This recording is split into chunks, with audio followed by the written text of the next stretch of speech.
மத நல்லிணக்கத்தை பேசினால்தான் அது தேவருடைய படமே தவிர மதத்தை பேசுவதும் ஜாதியை பேசுவதும். ஒரே மனிதன் சிறந்த தலைவனாக, சிறந்த ஆன்மீகவாதியாக, சிறந்த மனிதனாக, சிறந்த வீரனாக, சிறந்த மனிதநேயம் உள்ள அறமோட்டோடு ஒழுக்கத்தோடு வாழ்கிற மனிதனாக ஒரே மனிதன் வாழ முடியும் என்றால் அது தேவரை தவிர எவனாலும் முடியாது. தேவருங்கிற வார்த்தை அவருக்கு போடாமலே இருந்துதான் உலக தலைவராக கொண்டாடப்பட்டிருப்பார். அந்த ஒரு வார்த்தையில 1000 விமர்சனங்களை உள்ளடக்கி நல்ல வேளை எல்லா தேவர்களும் சேர்ந்து தேவர் பெருமானுடைய படம் எடுக்கலை என்பதில் எனக்கு மகிழ்ச்சி.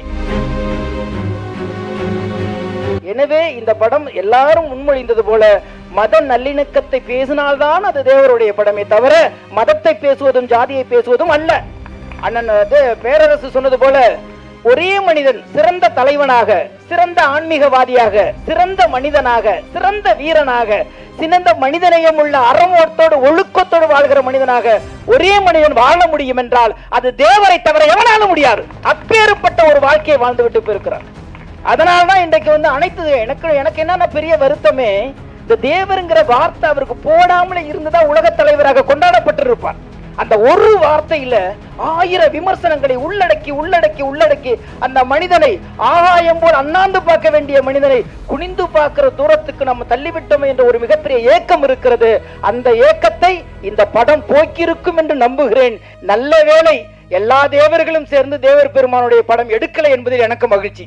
காரணம், அதை கொண்டாடுகிற விதமாக ஏதோ ஒன்று சொல்ல போய் இன்னும் கெட்ட பேரு இன்னும் அவரை புறந்தள்ளுகிற தலைவராக ஒதுக்காமல் மனித குலத்துக்கான ஒரு தலைவனாக இருந்திருக்கிறார். மிகப்பெரிய மாமேதையாக இருந்திருக்கிறார். ஒரு ஆன்மீகவாதியாக இருந்திருக்கிறார். சித்தராக வாழ்ந்திருக்கிறார். அப்படி என்றால் என்ன சொல்றது போன இனி தலைவனாக வேண்டும் என்றால் இந்த தலைவனின் வரலாறை படித்தால் வரும் தலைமுறைகள் எப்படி ஒரு தலைமைத்துவம் இருக்க வேண்டும், எப்படி மக்களை அணுக வேண்டும், எப்படி நாட்டை நேசிக்க வேண்டும், எப்படி ஆன்மீகத்தை ஒழுக்கத்தோடு கடைபிடிக்க வேண்டும் என்பதை நிச்சயமாக இவருடைய வரலாறு சொல்லும்.